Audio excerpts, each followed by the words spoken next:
Most households waste over 300 pounds worth of food every single year, not because they're careless, not because they don't try, but because of small habits that feel completely normal and quietly ruin food faster than expected.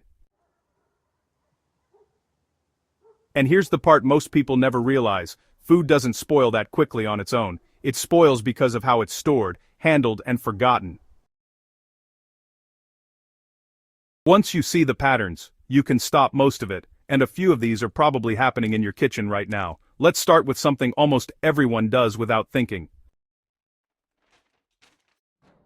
You bring groceries home and leave produce in the plastic packaging it came in. It looks clean, it feels organized, but it's one of the fastest ways to ruin fresh food. Plastic traps moisture, and moisture speeds up decay. That's why leafy greens go from crisp to soggy so quickly. They're sitting in trapped humidity with no airflow. Even vegetables like cucumbers and peppers break down faster when they're sealed too tightly. A small change fixes this. Take produce out of tight plastic when you can. Let it breathe. Leafy greens last longer when they stay dry. Even wrapping them lightly in paper can give you extra days. Now, here's something that feels efficient, but actually works against you. Washing everything as soon as you get home. You clean it once, and it's ready later. But that leftover moisture is a problem. Water sitting on food speeds up spoilage, especially for delicate items. Berries are the easiest example. Wash them early, and they start softening almost immediately. Mold can show up much faster. Keeping them dry until you actually need them extends their life without any extra effort. Most people think the fridge is the safest place for everything. If it might go bad, just keep it cold. But cold doesn't always mean better. Some foods break down faster in the fridge. Tomatoes lose their flavor and texture. Potatoes turn grainy and strange. Onions absorb moisture and soften quicker than expected. Some foods actually last longer outside the fridge in a cool, dry place. Once you stop putting everything in the fridge automatically, you'll notice a difference straight away. Now look at how your fridge is actually set up. Most people pack it full. Every shelf filled, everything pushed together. It looks organized, but it creates a hidden problem. Air can't move properly. Cold air needs space to circulate. Without that, some areas stay colder. Others become slightly warmer. And those warmer spots are where food starts to spoil first. You don't need an empty fridge. You just need space for air to move. Even small gaps between items make a difference. There's something else happening in your kitchen that most people never notice. Certain fruits are quietly affecting everything around them. Apples, bananas, avocados. They release a natural gas that speeds up ripening. One overripe banana can push nearby fruit to ripen faster. That sounds helpful. Until everything ripens at once and starts going bad together. Keeping these fruits separate slows everything down. It gives you control instead of letting everything spoil at the same time. Now think about how you shop. If you go into a store without a plan, you almost always buy more than you need. Fresh vegetables, random ingredients, things that looked good in the moment, but later, they don't fit into any actual meal, and those are the first things to go bad. You don't need strict meal prep, just a rough idea of what you'll cook over the next few days. That alone reduces waste more than most storage tricks.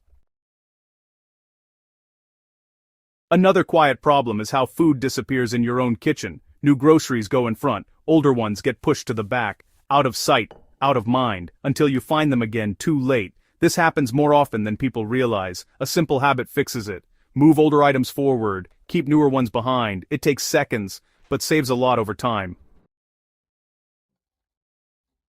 Bread is one of the most wasted foods in most homes, and it's usually because of how it's stored. Putting bread in the fridge actually makes it go stale faster. Leaving it out uncovered dries it out. The better option is simple. Keep it sealed at room temperature if you'll use it soon. If not, freeze it. Bread freezes extremely well, and you can take out slices whenever you need them.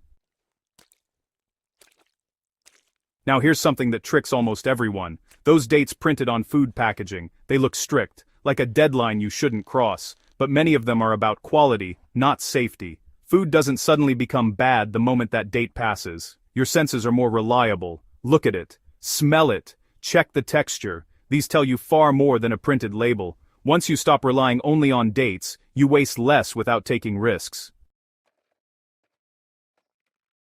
Cooking too much isn't really the issue. Forgetting leftovers is. They sit in containers, pushed to the back, ignored, then eventually thrown away. But leftovers are one of the easiest ways to save time and money. Lunch the next day, a quick meal later. The difference isn't cooking less. It's actually using what you already made. Most people use their freezer too late. They wait until food is already close to going bad. At that point, quality has already dropped. Freezing earlier keeps food in better condition. Vegetables, cooked meals, even herbs can be frozen and used later. Used properly, a freezer can reduce waste more than almost anything else in your kitchen. Dry foods seem like they last forever. Flour, rice, grains, those kinds of things. But poor storage actually shortens their life. Air and moisture, they slowly affect them. Sealed containers make a big difference. They keep everything dry, clean, and usable for much longer. Now think about all those small leftovers you usually ignore, like half an onion, a handful of vegetables, or just a bit of rice. It doesn't feel like enough to matter, so it just gets left behind.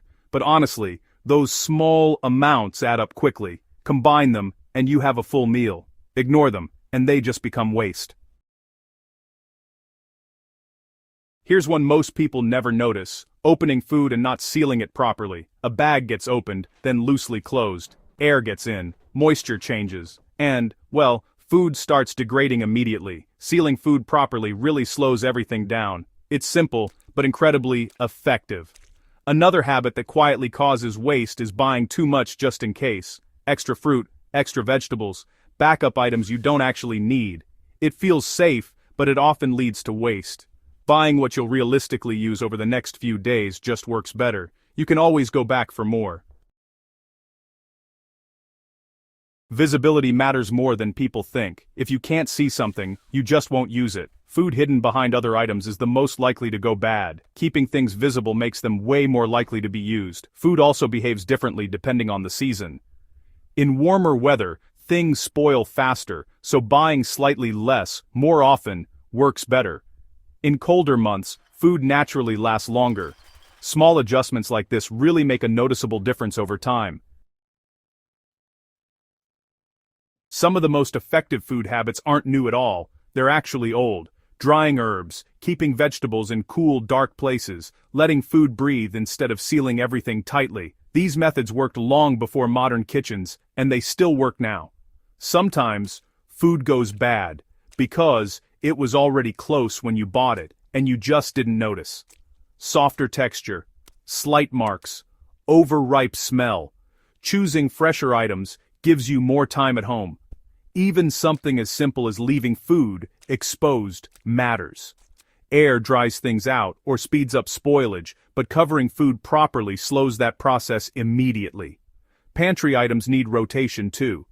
Dry foods last longer, but not forever. Using older items first keeps everything fresh. New items go to the back, older ones stay in front, and this is what all of this really comes down to. Food waste isn't caused by one big mistake.